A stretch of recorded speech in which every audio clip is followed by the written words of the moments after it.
Good morning, everyone. That's nice. It's really wonderful for Tito and I to be here, and we should also mention that our editor is here, Chris Schobinger from Deseret Book, who's sitting here in the front row, and we were both, I think, very fortunate to have Chris take our book and edit it, and he's been a gem to work with, and he's going to do a writing workshop here today when we're done. Tito and I thought what we would do today, rather than just talk at you, is do something a little different. I'm going to interview Tito today, and it's going to basically give you an opportunity to see what it was like when we were working on the book. And we're just going to have a kind of an intimate conversation up here, and you get to listen in. And we're going to walk through some of the scenes and important moments in Tito's life and in Tito's story. And then if we can preserve a few minutes at the end, we're going to take a few questions from students at the stationary mic we have up here. So, Tito? Yep. Ready? Yes. Okay. We're just going to pretend you guys aren't here, and we're just going to talk. Okay. Tito, let's start with, well, something that was mentioned in the opening is that you memorized the Quran when you were a little boy. And why don't you start by telling me how your dad told you that he wanted you to learn the Quran? Yeah. Well, as early as I can remember, when I just started speaking, I could be able to learn. Maybe I was like 3 years. I started attending madrasa at home and in front of the house by the mosque. So is how to write, I have to learn how to know the Arabic alphabet, then how to conjugate them, then at the same time, off head, I'm cramming how to read Quran, the verses that I needed for prayers. Then that's how it continues till I started reading by myself. And so I go book by book, chapter by chapter, till the end of Quran. By 11 years, I can read Quran from the beginning to the end, just like a tape recorder. Yeah. By the time you were 11, you could recite it like a recorder. Yes. And at that time, so they had to celebrate for graduating from that, which they do really a big graduation, even sacrifice animals and things like that. Yeah. When you were 6 years old on your birthday, your dad gave you a stack of pads. Yep. And a writing utensil. What did he want you to do with that? Yeah, when I was 5, yeah. 5? Yeah. So I had to copy. Copy. Yes. It's kind of Arabic books, and the verses that the chapters that I'm learning from Quran. So I have to keep on copying them. That's how I really try to know, how to climb of head by just writing the same verses over and over. So you rewrote the Quran? Yes. Over and over and over? Over and over, yes. And eventually you memorized it? Yeah, that's how I memorized it. And seminary students have it easy here, I'll tell you. When you were between the ages of 5 and 10, this is a setup. I'm setting you up here. Yes. What other books did you read? Apart from that, because then I started going to English school, which is a secular school in the morning. A secular school? Yeah, 7 to 12, midday. So I have to get books again, English book that I have to copy and recopy. Like, I had to copy from cover to cover. Yes. When you were home, yes, as a little boy, did your mom ever read you fairy tales? No. Did your mom or your dad give you children's books, like little kid books when you were 6? No. Did they show you atlases of the world and let you look at those? Now you can watch TV, nothing. The only thing they ever let you read, Yeah, it's Quran and few English books. and that was it. Yeah, which is kind of literature books, you know. Yeah, it's textbooks, you can say. That's it. Yeah. Okay, let's fast forward. When you hit your teenage years, your dad arranges for you to go to Syria, specifically to Damascus, to go to what you think is a school Yes. to learn, right? Yeah. It's like going to be like a boarding school experience. Yes. But on your way there, you fly through Cairo to Yes. catch a connecting flight to Damascus. When you get off the plane in Cairo and you go into the airport, what do you see that shocks you? Yeah, when we arrived Cairo, we are like 11 of us, you know, students. Then we are sent to hotel. Then around 4 o'clock, we are returned back to the airport to take the next flight to Damascus. But while at 4 o'clock is the down prayer time. Prayer time. Yeah, so we asked for a mosque. They said there's a mosque, ground floor. In the airport, there's a mosque. Yes. So we descend to ground floor, and there was a mosque, and there was a washroom where you can do the rituals, ablution. The rituals before you go in the Yes, mosque. Yeah, the ritual washing. And I was leading the guys, I was in the front. And I want to go into this room, to the washroom, but there was this Egyptian sitting on a chair just by the door to the washroom. And I tried to open the door, he just put his leg. He blocked you. Yeah, he did like that with his hand. What does this mean? Bakshish. Bakshish. Yeah, bakshish means I think it's a Turkish word, actually, it's not Arabic word, but it means tipping, you know? Tip me. Yeah, tip me. So I said, what? I was shocked, you know? Because where I come from, in that town or village, I can say, you know, like almost in front of every house, if there is no tap, running water, there is a big pot, maybe this size, you know, with a cover and a cup to fetch the water. And then you see other small ablution kettles, you know, that you can fetch water and go. So that when people are walking in the street and they call prayer, you just branch, do the washing, and there's every now and then, every inches, there's a mosque to pray, you know? So where you're Yeah. from, there's a freeway Yes, free will. Everybody's giving water for people. to clean yourself before you go to the Yes. mosque. And everybody does it. Yeah, and I'm in Arab world and an Arab man, and I asked him if he's a Muslim. He said yes, and he is closing the door for me to get in because he wants me to pay. So I tell him, I can pay. I tell my friends, me, I cannot pay. In Arab world, and they're asking me to pay. I say, no, something is wrong. I'm not going to do that. And I left. So the others pay and go and do it, you know. And from there, to tell you the truth, I never take that prayer serious anymore, because I was really hurt to see an Arab man, a Muslim man, asking for money for me to say no. So you're in Egypt for the first time. You've kind of gotten outside the orbit of your home. Yes. And you see other Muslims and you realize these Muslims are different, or they act different than where I'm from. Yes. First of all, from their dressing, The way they dress. the dress, and almost everybody is smoking in Cairo. It's like women and men are smoking. I was like, what? You know? So before you get to men and women smoking, let's go back to the dressing. Yeah.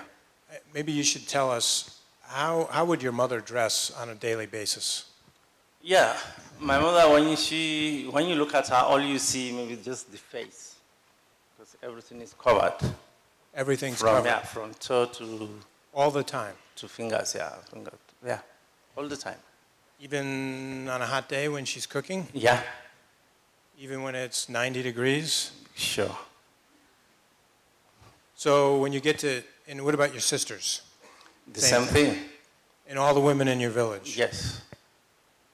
And when it's dinner time, do the women sit with the men, or? Now they are just inside the house. They don't come out. When they come out, then there is emergency. Either they're going to hospital, somebody is sick, they're going to visit him, maybe a relative give a birth, they need to go and help her. That's what can only take them out of the house. Then my sisters, the only way, they only go to school and come back. That's it. Yeah, and that's it, yeah. When you go to the mosque to worship, are the women allowed in the mosque? Not now, because they usually doesn't build places for women like they do in Arabia, So for that, the women pray at home. Women pray at home. Yeah, following the voice of the imam. Yeah, so that's why sometimes they have these speakers, loudspeakers, so they can hear, they can follow. And what about, last question about mosque life. When you're in the mosque and you're a boy, could you get up and speak? No, how? No way. Only the imam speak. Only the imams speak. Yeah. Okay. Let's go to Damascus and let's put you in school. So you're in school, you're in Damascus, and you're with a bunch of boys. And when you get there, when you get off the plane in Damascus, somebody picks you up to drive you to the school. Yeah. Right? And what is different about that guy? Yeah, okay. That guy, even though he's in Syria, he came with the same program we came. He is from Eastern Nigeria, and he is a Christian. He's a Christian? Yes. Were you surprised? Yeah, because he's supposed not to be there. He's not supposed to be there. As a Christian, And he was there, and doing the same program, And he was a very nice and kind person, He was nice and kind. Yes. What had you been taught before you got there about Christians? What we see Christians, what we are led to know is that they are nothing but evil. All they think is evil, all they do is evil things. Yeah. And then you meet this guy. Then I met this guy, and he was in the Islamic school, and he speaks more Arabic than I do, and he just knows a lot, And so he took us, so the bus drive was very long, it was like 60 kilometers. Then we have to go through Damascus city. He was telling me all about Damascus, this and that, but there was a particular place he showed me which I was not aware of. He showed me the street where Paul, The Apostle Paul. walked and met Christ. Yes, and he at the same time to show me a place in Damascus where they hung his name, Muhammad Hamud, the spy. Yeah. When he told you about the Apostle Paul seeing Jesus on the street, what did you think when you heard that? I thought he's crazy, telling me all this. Even though he's kind, but He's kind but crazy. Yes. But he became your friend. Yeah, he is. Like your best friend at the school. Sure. Yeah. Okay. Let's fast forward some more. We'll move faster. Let's go to, you do your time at the school. You realize when you're there that this school isn't what you thought it was. It's more like a place to get indoctrinated in Islamic studies, but not much on English and science and the other things you thought you were going to learn. After you come home and sort of get through your high school years, you get accepted to a college in Egypt. So now you're going to go back there as a college student, right? Yeah. When you get there, one of the first things that happens is you meet a woman on public transportation. Yeah. And how old were you roughly then when you got there? I was like 21. 21. No, when I get to Damascus, I was like 18, 19. 18, 19. Yes. Had you ever had a relationship with a woman up to that point, or a girl? No way. Why is that? Because that's how we are brought up. That's how you're brought up. Yeah, you only talk to a woman that you married to. You only talk to a woman that you marry. Yeah, because you don't even see her to talk to her before you get married to, because usually marriage is an arranged. It's arranged. Yes. So you wouldn't talk to the woman before you married No. her? Because what would be the point of that?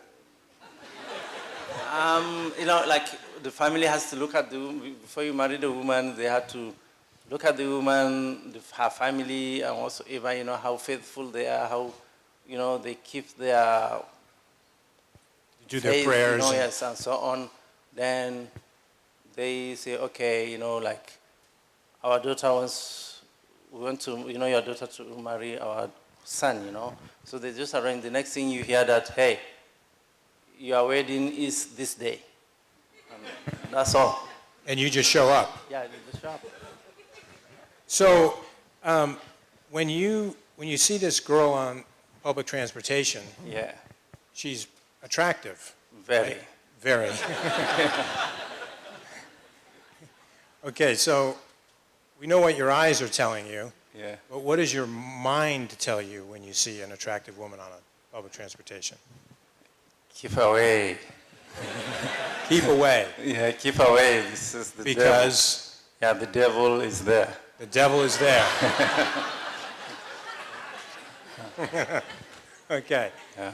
But you don't keep away. Yeah, like, not like in our place, like the woman was so bold and, She was bold. yeah, bold, talking to me, asking my name, where I come from, and things like that, So we chit-chat on the road, on the way.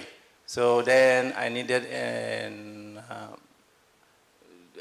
to know the place that I'm going, I was going to Nigerian embassy, and actually I didn't know where it is. So I asked her, and she said, oh, I can show it. She showed you the way. Yeah. And you became friends. Yes. Good friends, right? Sure. Yeah. So you form a friendship with a woman. Now it's like we can't. So what's happened was, like, when we get there, she pointed at the building where the embassy is, and we say goodbye. No way to even exchange the number or anything, You just said, see you later. Yeah. So everybody go. Never thought to even meet again, And like a couple of weeks later, I was walking by my house to, like opposite our house, there was not far away, there's a university. Not your university, but No, another one. No, yeah. There's another, it's just women university, And I was walking there, I just saw her in front of me. You saw her. Yeah. Again. And my heart skipped beating. I was like, wow, and she smiled. So, hey, how are you? Fine, and so on. So where you go, I'm going to that shop and so on. And she says, this is her school, So she's a student. Yeah, she's a student. And then the friendship starts. Yes. So now you have a friendship with a girl. You're seeing Muslims who are different. And you're studying Islamic studies at school. Yeah. And you start to question some of the things you're learning, Yep. right, about your own religion and about Muhammad, etc. And you're meeting more and more new people, Yep. Christians, but a lot of Muslims. And eventually, you meet a couple of guys in nightclubs that you used to hang around with and go to the clubs with, but at one point you go to their house, their apartment, and when you go into the house, they ask you if you want something to drink, and you ask for a beer or whatever, and Yeah. these guys who usually have beer and alcohol suddenly are telling you they don't have any. Yeah. And you're wondering what? Yeah. This is a guy that I used to see in a nightclub, drinking, always smoking, and he's always some couple of girls around him all the time. And the next thing I saw him, a friend of mine wanted me to go to his friend's house. When we get there, ring the bell, the guy opened, it was this guy. I never see him anywhere, only in a drinking spots, And he welcomes in and we sit down, then I feel like smoking. Then I bring up my cigarette. In Egypt, you don't just bring your cigarette and start smoking, you need to share it. Offer it to the other guys. And I offer him a cigarette, he say no. Then I was like, you smoke the same brand? He said, oh, he stopped. You stop smoking. Yeah, so smoking. It's like, why, are you sick or something? He say no. Then it come to my mind, is it for religion? He say yes. Then he asked me, okay, do you wanna, so he asked us if you want to drink. I say yes. What do you want to drink? I say a beer. He say no beer. I say whiskey. He say no whiskey. Then I say, okay, I saw a kiosk outside. Can I go and buy some? He said, yeah, you can go buy some, but please sit down there and drink. Don't bring it in my Yeah, don't bring it in the house. Yeah. So I said, why? He said, oh, he stopped drinking too, and he doesn't want people to drink in his house. I said, okay, forget about it. So I was like, is it too for religion? He said, yes. Then looking at him as an African, from his features, I can see this guy from the tribe he came from, he can never be a Muslim, you know? And so it came to my mind to ask him, what religion is that? Because like, look at this man, I'm trying to keep away from religion and he is embracing religion. So I said, what religion is this? He said, to my surprise, he said Christianity. Then I asked him, is it written in your scriptures? Because in my studies at that time, all I know is, yeah, all those things are not allowed in Christianity, but Christians and Jewish, they corrupted their scriptures. So you cannot find it there. So I asked him, is it written in your scriptures? And to my surprise, confidently, he said yes. Then I wanted to challenge him, more. Can you show it to me? He said yes. I said, what is happening with this guy? Like, and I was like, he stand up and went to a shelf and came in with a black book in his hand and was going through the pages. And in my mind was, wow, today I have the opportunity to practice all we have learned at school. And when he gave me the place to read, and I read, and I was just silent for some time because I was really hit home, I was like, what I wanted to see was kind of Islamic commandments or 10 commandments, that should not drink. And in Islam was like they prescribe the kind punishment you are going to receive if you do that. Like, but this was something completely different. To me, I feel this is a loving and kind father counseling his own children that alcohol and hot drinks are not for the body. So I really feel touched, And instead of me challenging him, now I'm just asking, I wanted to know more from him about the church. And the next thing he told me was, and I asked him, when do you worship? And when is your Sabbath day? And to my surprise, again, he said, Friday. And this is another argument that Islam do, that Friday is supposed to be the Sabbath day, but Christians and Jewish, they make it Saturday and Sunday according to their own will, And we continue talking, like that, then ask him, can I come to the church? And he said, yeah, everybody's invited. I said, okay, today is Wednesday. Tomorrow night, after the nightclub, I'll come. I'll go. He said, okay. And the next day, Thursday night, around 5 a.m., I was at his house ringing the bell. He took some time before he came. Opened the door, and he was like, what, Tito, what are you doing here? I said, we had appointment. He said, you serious? I said, sure. Hi, this is why I'm here. So anyway, he let me in, and we went to the church. This is your first time going into a Yes. Christian church in your life. Yes. And what did you see when you walked in? Yeah, so we have to take it to transport, to Tahrir Square, which is the center of Cairo. Then we take underground train to Mahdi, where the church is. But when we get down at the station, and we start walking, then my heart starts keep beating, Then I was like, hey, do you know what you're doing? You were nervous. Yeah. I said, what?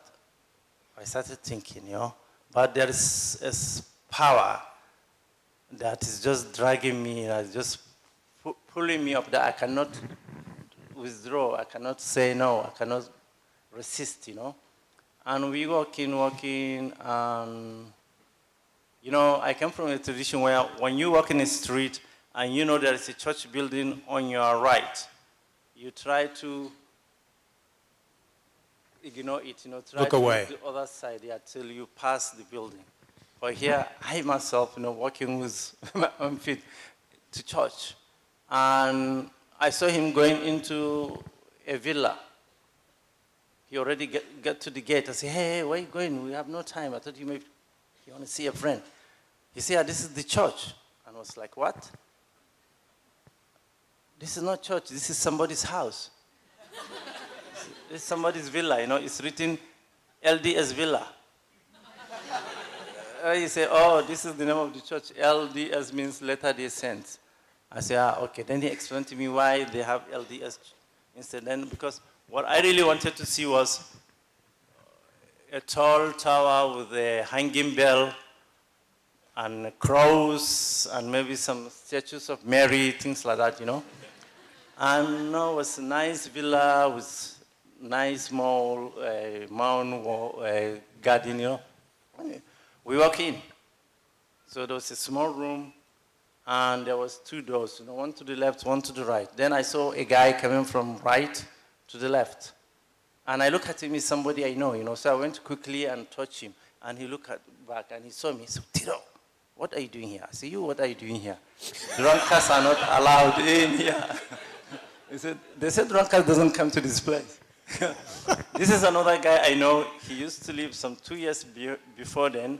He used to live at the back of my house, and I never see him anywhere, only in his house in the night.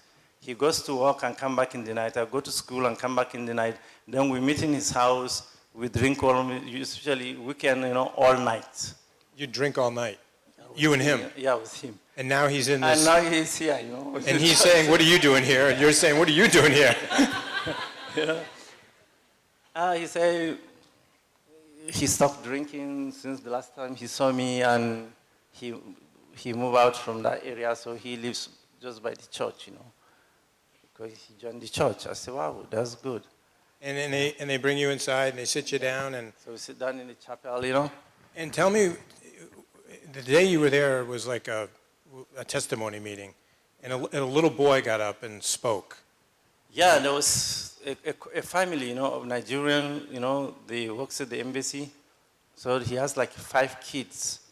All of them, like their ages like from 3 to 6 or 7, And it was testimony Sabbath.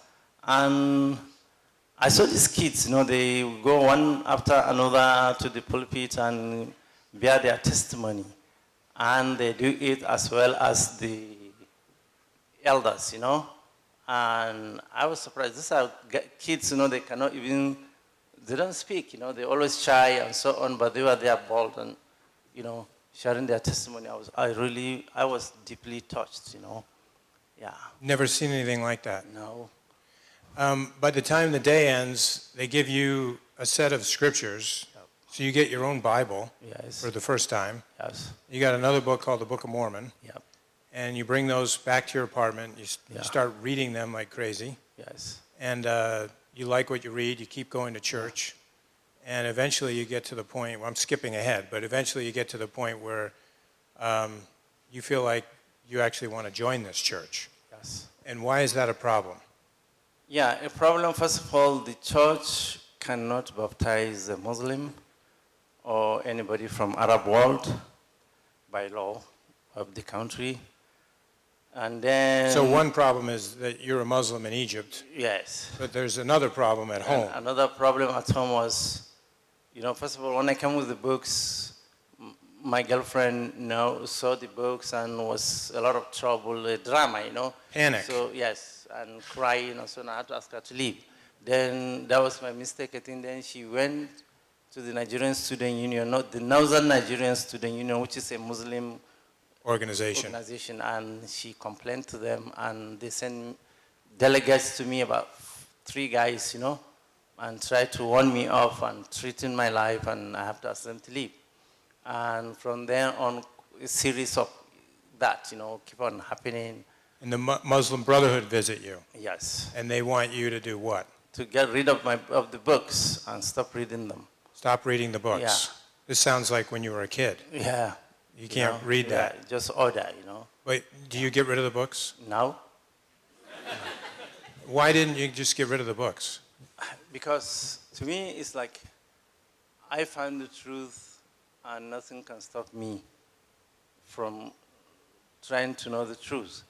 Second, I try to explain to them, guys, you need to read others and then you can know your own better. If you read other people's books, Yes, you understand your own better. other people's religion, then you know either your own is True or not? true or not, yeah.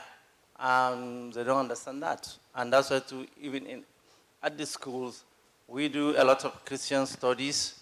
But it's only critics, because they don't give you the Christian scriptures to read.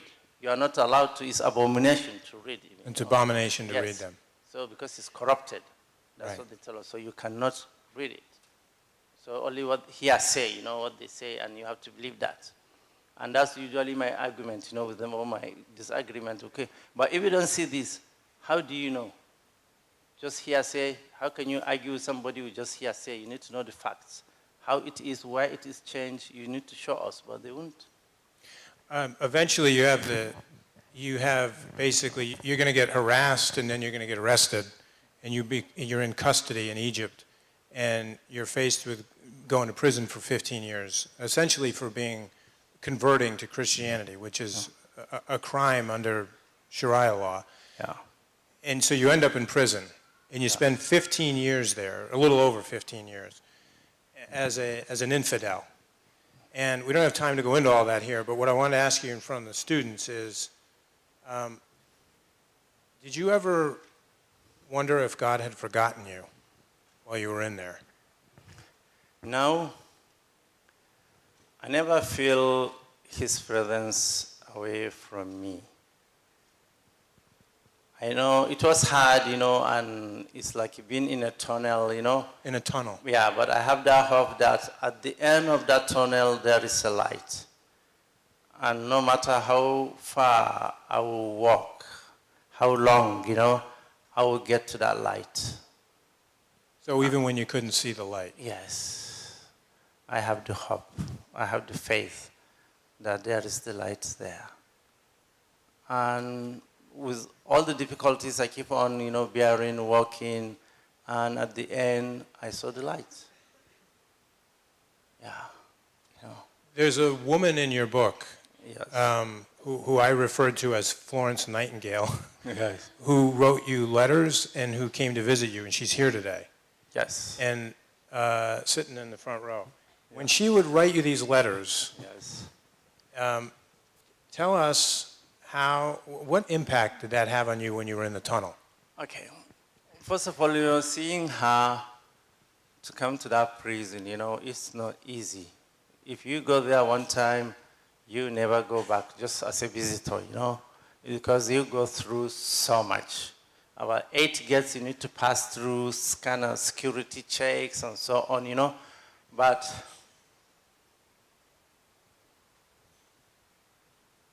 she walked through all this and got to me, and she kept on coming. And that's what, to me, is a proof that, yes, I will see that light.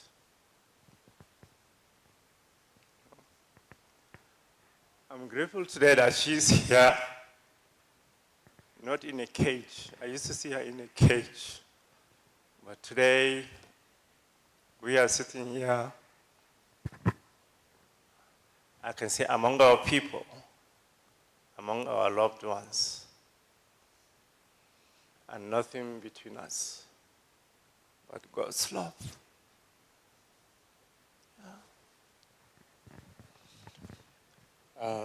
We have like 5 minutes Okay. before we can take some questions. Would you share your testimony Yeah. with the students? Yeah. You know,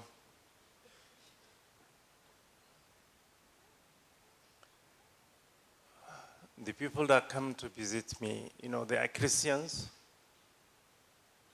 For the first 7 years was people from different churches because the church cannot come. But the Lord raised up this church to support me, to see me through, till she first come to visit me after 7 years. And from then, series of members continue coming, and the more they came, the more the light of Christ shining, not only to me, but even to the prisoners who are there, even to the Muslims. They have been uplifted and encouraged and supported by the Christians, through that. That even the government at the end, they have to put a Christian, a Coptic, Christian officer who has almost the powerful authority, the highest authority in the prison, that nothing can go in and out of that prison without his signatures, And at the end, the prison was left to us, the Christians, to run it. Because what we do is, we say, we cannot preach. So instead, guys, let's do what? Service projects. So by cleaning and so on, the public toilet, there's something. And then even the Muslims started joining us. And the prison was become the most peaceful prison and productive in whole Egypt.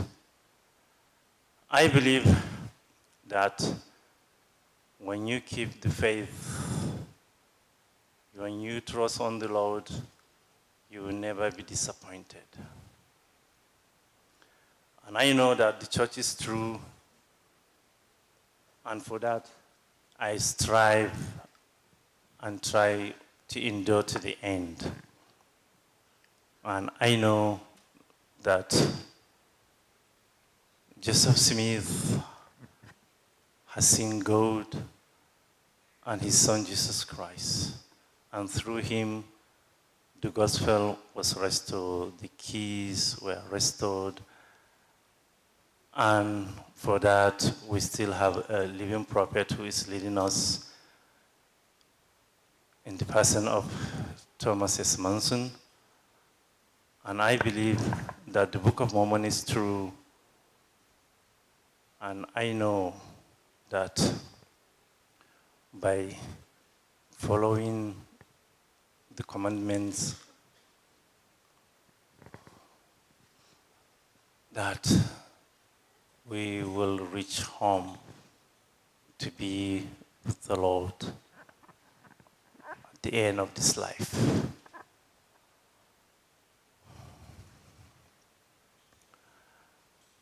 I leave my humble testimony with you in the name of Jesus Christ. Amen.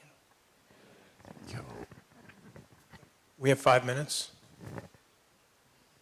2 minutes. We have time for one question. Make it good. Somebody's there? I'll get you. Okay, what I wanted to ask is, from your Muslim faith, from the Islamic faith, what continues to help and support you? Because there are good things in it. What continues to help and support you in your faith now? Yeah. From my Islamic background, what I know is, or what I learned and what continues to help me is, when you know the truth, you need to hold on to the truth. That you are ready to die for the truth. And when that is really true, then you have nothing to fear.